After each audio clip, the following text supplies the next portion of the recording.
Amateur Traveler is in its 20th year now, but can you imagine if I had people on the show who had never been to the destination, but had just read about it or seen a movie about it? That wouldn't make any sense at all, and you wouldn't listen. We all know how important it is to receive advice from people who know a destination to get the most authentic local experience.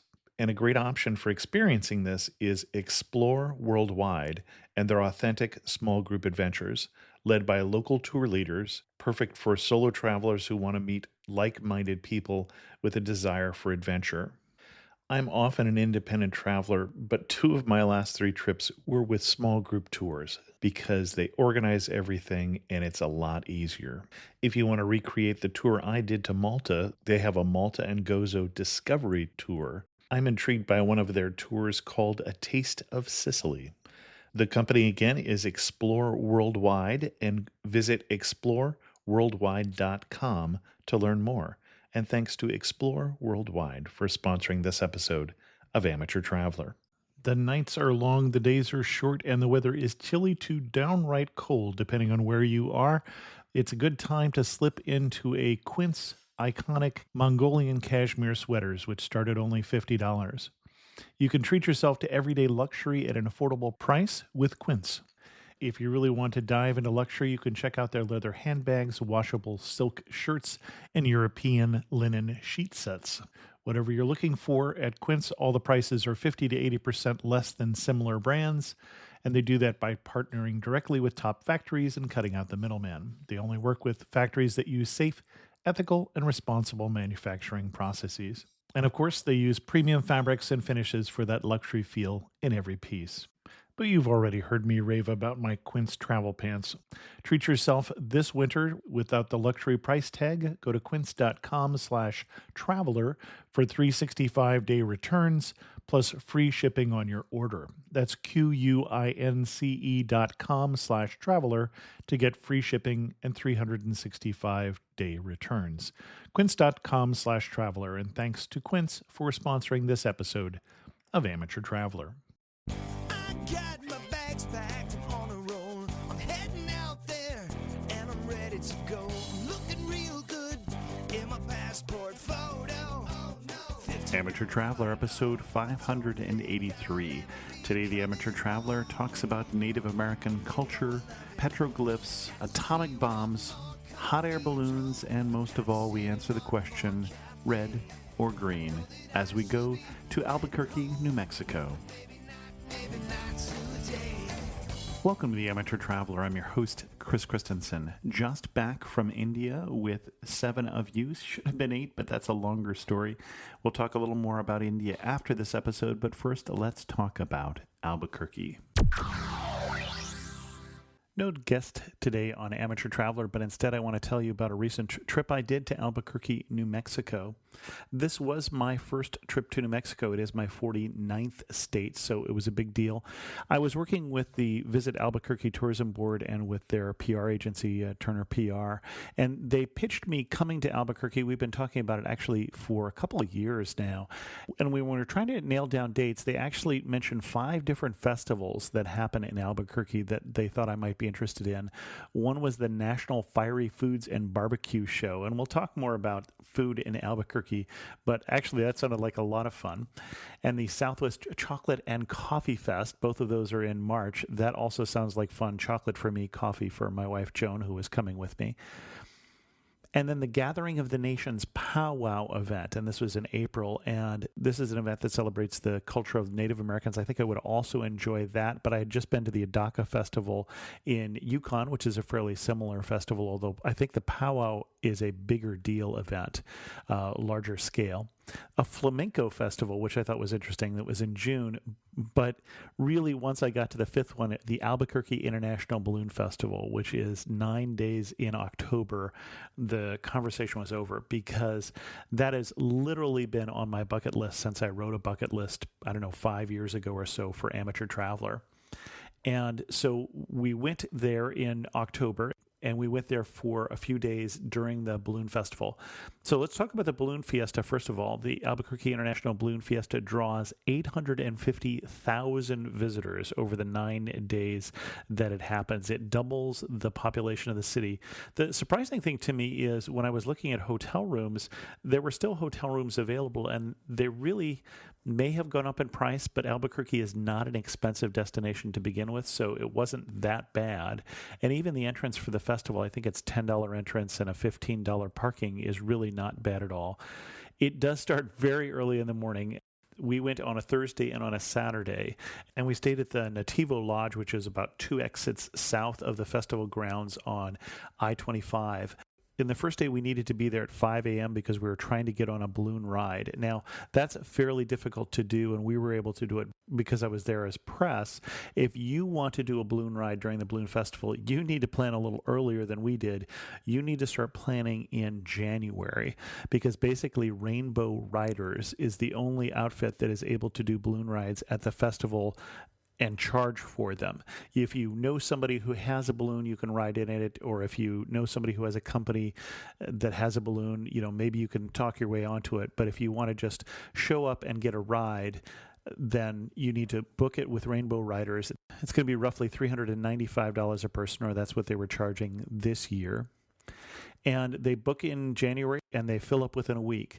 Now, if you didn't do that ahead of time and you show up really early, and I mean before 5 o'clock, and I don't know what time you'd need to show up, you can get on a standby queue. And we were told by somebody at Rainbow Riders that they will get on average something like 8 people off the standby queue a day, people who booked back in January and probably didn't show up, or who just didn't allow enough time for traffic, because there can be traffic getting there. So anyway, the first day we left our hotel room at about 4:45 on, this is a Thursday. We took the first exit and we got there in about 15 minutes. I thought that was pretty good. The next day we took the second exit, and it was a Saturday, and it took us about an hour and a half through really heavy traffic to get to the festival grounds. I think we started about 5 o'clock, so a number of different variables there, but definitely on a Saturday you get a lot more traffic. It was noticeably busier, so if you can go during a weekday, I absolutely recommend it. Even if you don't get on a balloon, it is a very, very cool event. It's something that really turned me into a little kid. I just remember sitting there, seeing all the balloons and pointing something out to Joan, saying, "Looky, looky, looky." Just a childlike wonder at 500 balloons ascending into the air. It was just fabulous, and I'm really glad we went. We did, though, get into a balloon ride, and that whole experience is pretty cool. There are so many balloons on the field that they're filling them, literally touching each other as they're filling, and they blow it up with cold air, and then they light these burners. And you can see a video of this whole process over on Amateur Traveler that will show you what's going on here. We rose up above the field. We were flying on a day that was a special shapes rodeo. And so there were balloons shaped like cows and babies and a stagecoach and a giant frog and an alligator. It's just fabulous. And then the landing, we didn't quite stick the landing. We did a nice smooth landing, and then the wind picked up and dragged us. So we bounced, and I did learn that you shouldn't be holding your iPhone trying to shoot video when you land, and you can see how that video turned out as I lost control of the iPhone and it went out of the balloon. I did find it again, so you can see the video that I shot from there. So Balloon Festival, very, very cool. You're able to get onto the field where the balloons are launching. So you can be standing right next to the balloon when it's going up. So great place in terms of taking pictures. The Saturday, even though it was much more crowded, there was very little wind. And so it was very easy for us to take pictures as the balloons just hung in the air. And if you'd done a ride on that day, it would have been a longer ride than we did on the other day. So the first thing in the morning, just before dawn, about 6 a.m., they put up the Dawn Patrol. And the Dawn Patrol is maybe 5 balloons or so, maybe half a dozen that go up with lights, because they have to have lights to be allowed to go up at this point. And these balloons are testing the box. And what the box is in this area, there's a rather special set of winds. On certain days, when you're at one altitude, you'll have a wind blowing to the south, and then when you rise up maybe 100 feet, you'll get a wind blowing to the north. And then that gives you much more control over the balloon. And so these first balloons are going up to see whether the box is in place, what the winds are that particular morning. And that is much more likely to happen in October, which is why they do the balloon festival at that time. And one of the things that's important about that is that they do competitions where you launch from the field and then have to get back to the field because they'll close it after a certain time, no more launches. And then they'll clear off half the field and put up 4 tall poles. These are maybe 20 feet tall poles, maybe even a little taller than that. And you have a ring that you have to put over that pole to basically win the competition. And you have to descend near the ground enough to put your ring on that pole, but if you touch the ground, you're disqualified. And so it's very useful to have these winds so that you can come back to the field after you sail away, rather than just when we had done hot air ballooning before, you kept floating in one direction. So even if you're not riding in a balloon, definitely cool, great place to take photography. You can see my photos. I'll put a link to them in the show notes for this particular episode. There are also about 90 different booths around, about half of those with food, a lot of that being breakfast food, because literally you start about 5 a.m. and by 10 a.m. things have wound down. All the balloons have taken off by about 9 o'clock, and they've reopened the field. They've stopped the competition if they have it on that particular day about 10 o'clock, and then people start leaving about 9:30, 10 o'clock, and you have the rest of the day to explore Albuquerque. And we'll talk more about other things to do in Albuquerque. But because of that, there's a lot of breakfast foods, and the most popular breakfast food there would definitely be a breakfast burrito, which I am told was invented at the Albuquerque Balloon Festival. And a breakfast burrito being eggs and potatoes and cheese and green chilies. Chilies are a huge part of Albuquerque's food scene, as we'll talk about later on. Let's take a break here and hear from the first of our sponsors. This episode of Amateur Traveler is sponsored by Time Slippers. There's one company that is set out to make relaxing as easy as possible. It's Time Slippers. They have reinvented traditional house slippers with the sole purpose of making your feet more comfortable than ever, even on the go. They boast a modern design so you can wear them out of the house and no one will even know you're wearing slippers. They have yoga mat insoles and a plush wool lining to keep your feet cozy and warm. They slip on and off so you can fly through airport security lines with ease. It's a really great gift for the holidays. Use the code AMATEURTRAVELER for 20% off your first pair. You can only get them at timeslippers.com. That's www.timeslippers.com. And thanks to Time Slippers for sponsoring this episode of Amateur Traveler. So at 10 o'clock, you can either go back to your hotel room and get a little sleep, which I think we did the first day, or you can go out and explore the rest of the city. Now, one of the things that we did during that rest of the time that I would probably say you should do first, we did it later on in our itinerary, but they sell themselves as the best first thing to do, is the Albuquerque Trolley Company has a trolley tour, the Best of Albuquerque City Tour. And we enjoyed that. It's a good overview of the city. They'll talk about some of the history of the city, some of the film history of the city as well. So if you're a Breaking Bad fan particularly, or a fan of movies in general, they'll point out different locations that have been used in Albuquerque. We used to like the show In Plain Sight, which was also filmed in Albuquerque. Was more a fan of that than of Breaking Bad. But they'll also talk about things like there's a minor league team in Albuquerque, and they're known as the Albuquerque Isotopes.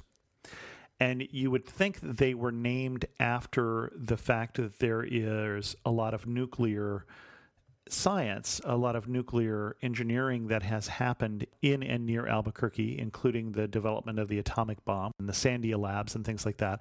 And so it seems logical that they would be named after that. They're actually only sort of named after that. They're named after the Albuquerque Isotopes, which was mentioned on The Simpsons TV show. And so when they voted for the name of the baseball team, they named themselves after a fictional baseball team from the TV show The Simpsons.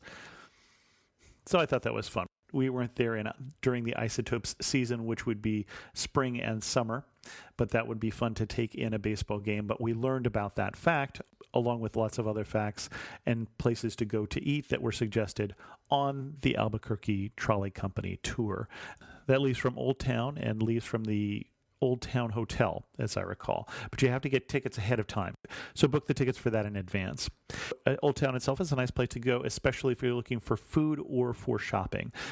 Especially Native American crafts are something very typically Albuquerque, because there is a lot of influence in that area, both Spanish and Native American. Because remember, this is one of the oldest places in the United States. New Mexico has a population well before most of the states of the United States from people who come up from Mexico.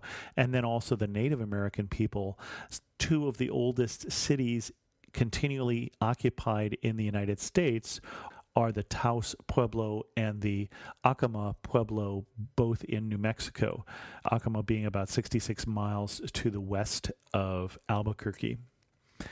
And if you want to learn more about that and the 19 different pueblos of New Mexico, the best place to do that is the Indian Pueblo Cultural Center.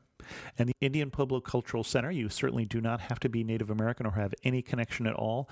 I'm surprised, but we learned from one of the people there that a lot of people think they have to have some connection to that to go to that particular cultural center. That is certainly not the intent. They're trying to get out information about the culture to anyone who comes. The interesting thing historically about this particular building, the building is on the site of one of the old Indian boarding schools.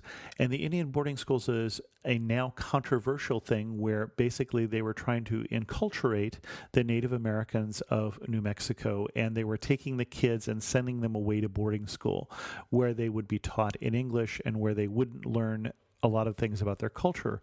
And so it was a way that diminished the Native American culture in the hope that you would give these kids a better shot by mainstreaming them into U.S. culture. At least that was the stated goal.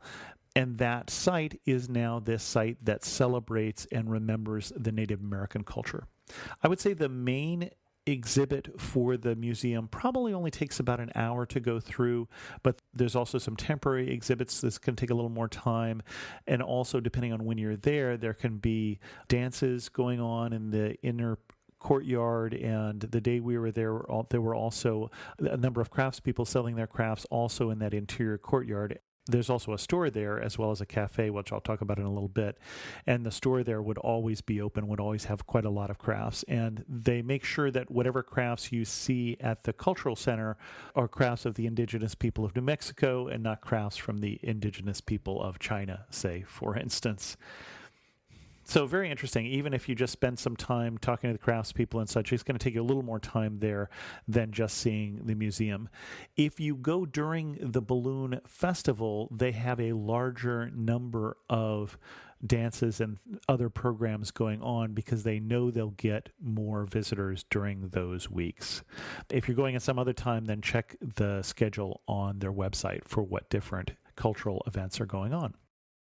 Let's take a break here and hear from our second sponsor. This episode of Amateur Traveler is sponsored by GoTenna. After Hurricane Sandy, which knocked out all the cell towers, the makers of GoTenna were inspired to create this device, which is a mesh network radio.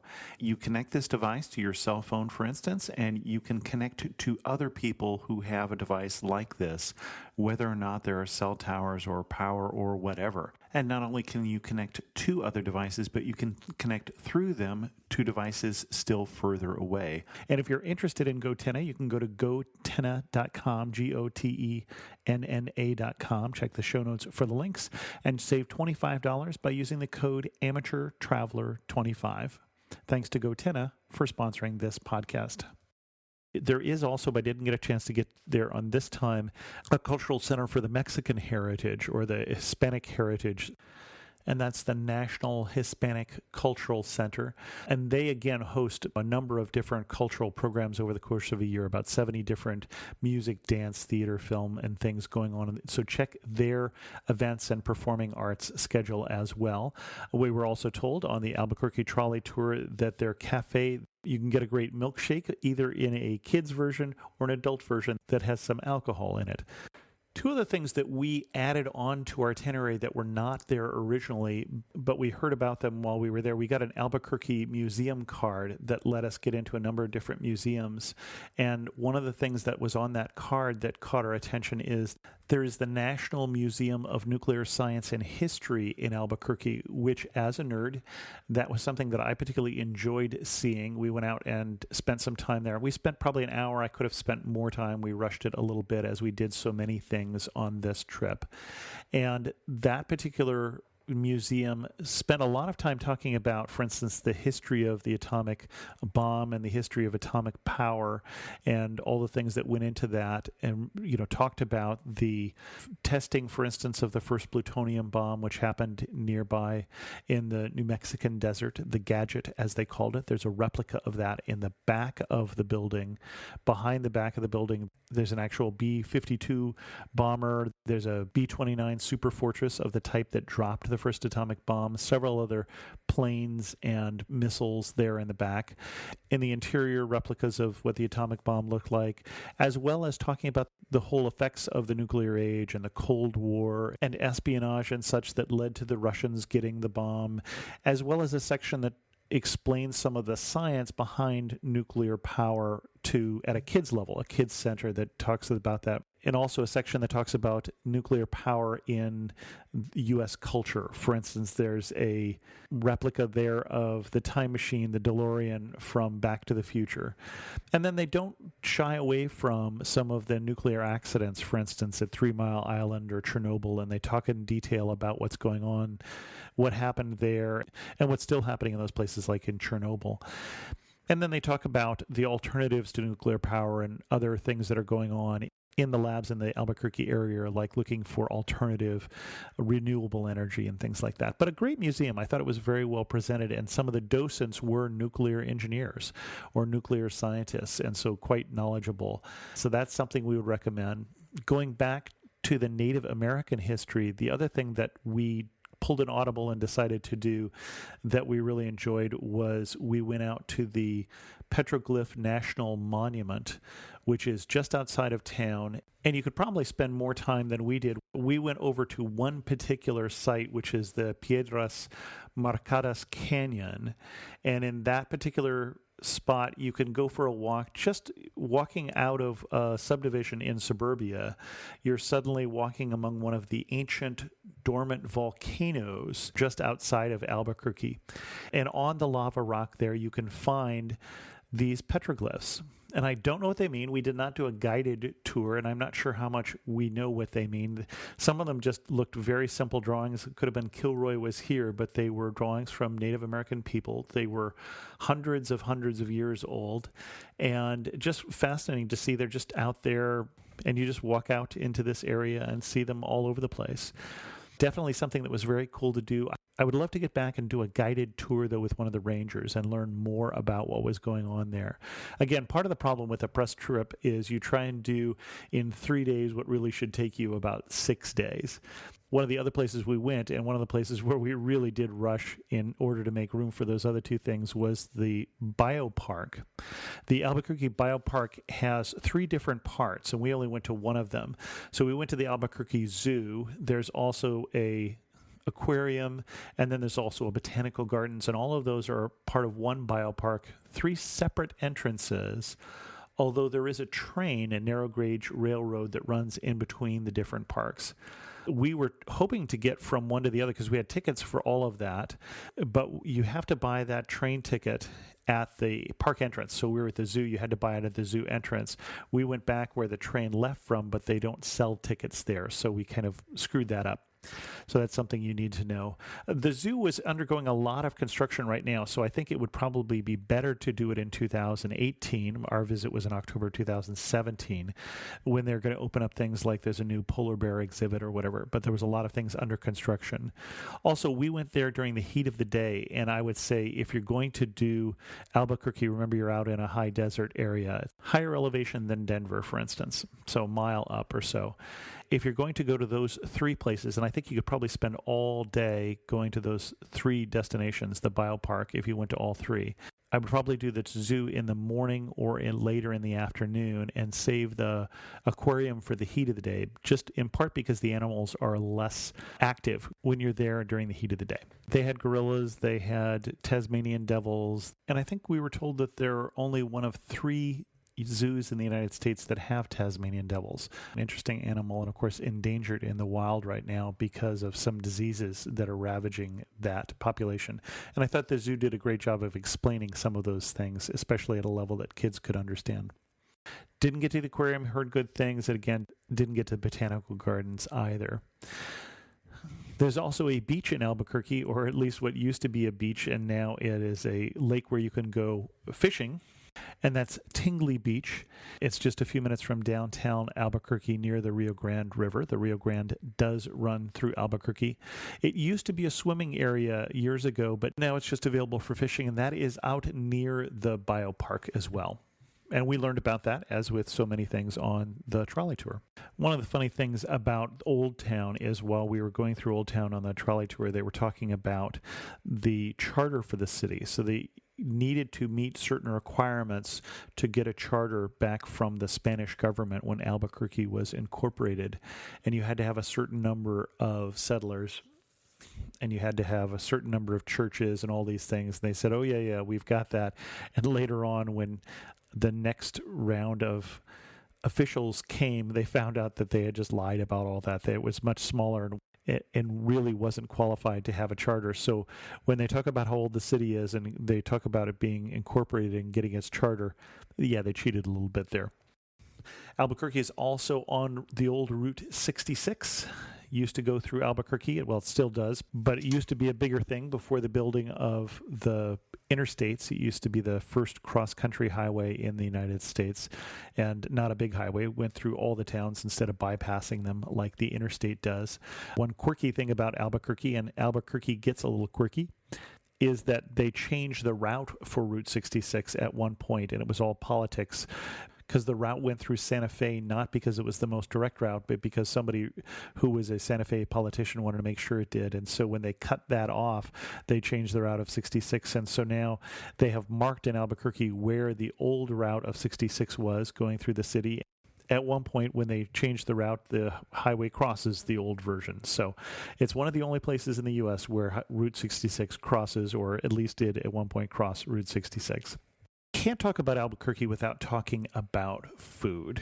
Food was one of the things that I was looking forward to in Albuquerque, and also just a little bit apprehensive about.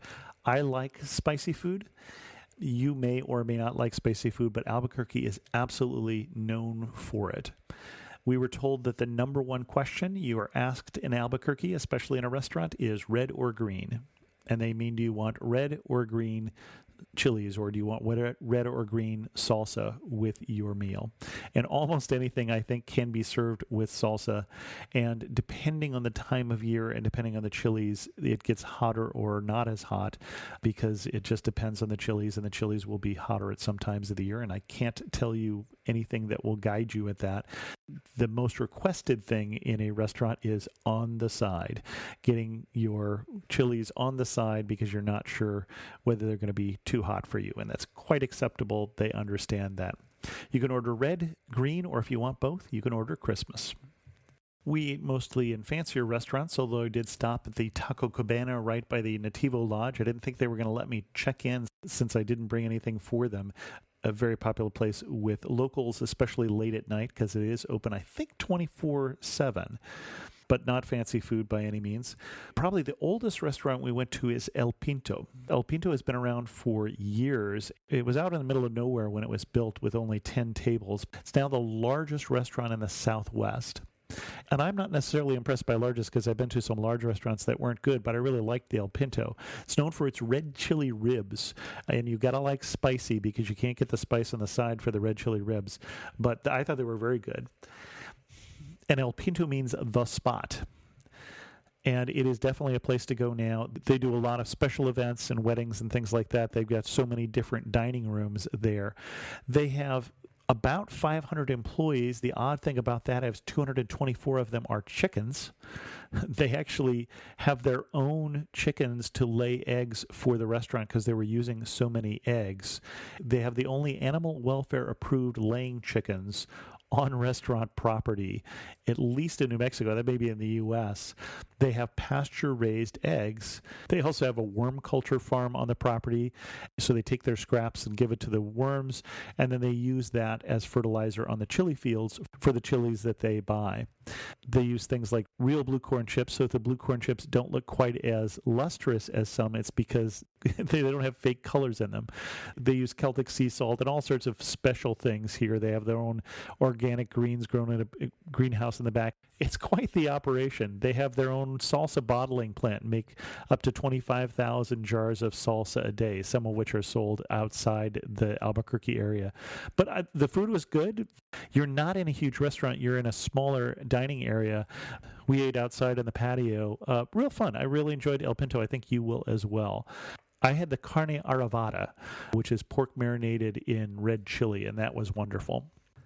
We also ate downtown at high noon. We had lighter fare there just because we were still full from El Pinto. But one thing I would recommend at high noon is the brie empanadas. If you get anything else there, in the appetizer section are brie empanadas. Absolutely worth trying. We had breakfast at the Grove. Definitely good for breakfast. Would recommend that. And then way out east on Central Avenue, there's an area called Nob Hill. And this was a great area in terms of things going on in the evening. Old Town, for instance, shuts down, or at least it was shutting down maybe around 5:30 when we were there. Some of the restaurants staying open later, but a lot of the shops shutting down. But this area called Nob Hill, way out on Central Avenue, had a number of different restaurants, bar scene, things going on. If you like, I like board games, there was also a board game store there that would let you rent games by the hour. We went to Zacatecas Taco, Tequila, and Bourbon restaurant there. I can't say that I had bourbon while I was there, but Zacatecas has been around for about 5 years. The owner is the only James Beard Award winner in the state, although not for this restaurant, but for his other restaurant up in Santa Fe, which is the older of the two restaurants. But love the food at Zacatecas, although definitely this was one of the places where I would recommend you get your hot sauce on the side if you're not a huge fan of spicy things, quite spicy. It's an old Coca-Cola bottling plant on Route 66, and so we ate there by the old roll-up doors. They're on Thrillist as one of the top Mexican restaurants, and USA Today listed them as one of the 10 best tequila restaurants. I'm not a huge fan of tequila unless it's in a margarita, but if you are, this would be a place for you. The other place that were recommended in that neighborhood was Scalo Northern Italian Grill, and that's in the old Nob Hill Business Center across the street. I think that was recommended again on the trolley tour as they were pointing out different restaurants as you drove by things. The only other restaurant I would recommend is when we were at the Indian Pueblo Cultural Center. We ate at the cafe there, which you do not have to purchase an entrance into the museum to eat there. It's definitely a place that the locals like, and I would recommend, and that's the Pueblo Harvest Cafe. We got the fried bread, which is a local favorite there. And fried bread, why not? Definitely something that I enjoy. And that's what we did on this particular trip to Albuquerque. Definitely a place that I would like to go back and spend some more time, whether or not I was during the balloon festival. The other thing that's surprising to me is that even though we were there during this balloon festival, other than the balloon festival itself, which was quite crowded, it didn't feel that crowded in the rest of the city. So I don't know what it would feel like during the rest of the year when there are half as many people there. But it really wasn't that bad. It wasn't like there were crowds everywhere and you were noticing it. And even on the days that we weren't at the balloon festival, we walked out, for instance, of our hotel room, and we were way up, as I said, in Northern and by the Fiesta grounds up there. And we walked out of our hotel room at 9 o'clock, and there are balloons descending out of the sky, it seemed like, in every parking lot. So even if you didn't go to the Fiesta grounds on those days that you're just exploring the city, you're still going to see quite a sight, especially if you're staying up there in the northern part of the city, as we did. So in summation, Balloon Festival, absolutely bucket list thing. You got to get to that sometime. Albuquerque, loved it, especially the food, especially the culture.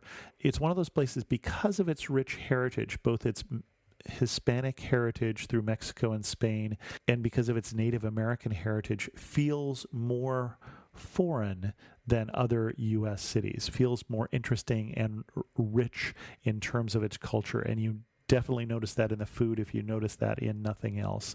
But also the artwork. One thing I didn't say is they were pointing out on the trolley tour that there's a 1% of the budget of the city is used for public art, and so public art everywhere, public murals, statues, and different things, and a lot of them in a southwestern style. And so that is another thing that made it a memorable city, definitely worth a look. Albuquerque, New Mexico, I highly recommend it. One thing that makes me laugh, I do just have to laugh when they talk about New Mexico. There's a t-shirt you can get there that says it's not new and it's not Mexico. And I bring that up because, for instance, our guide on the trolley tour said she has absolutely been asked by relatives, will they need a visa to get to Albuquerque because it's in New Mexico?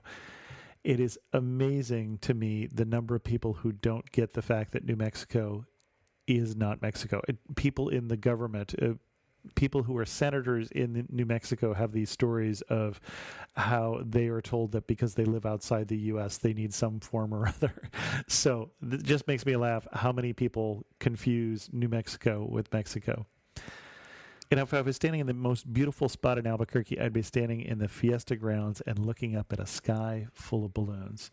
Or maybe I'd be looking at a sky full of balloons early in the morning when their burners are lighting up these balloons like Christmas bulbs up in the sky. And if I had to summarize Albuquerque in 3 words, I'd say red, green, and Christmas. In news of the community, I just got back from India yesterday, and this is really news of the community because I was traveling with 7 of you.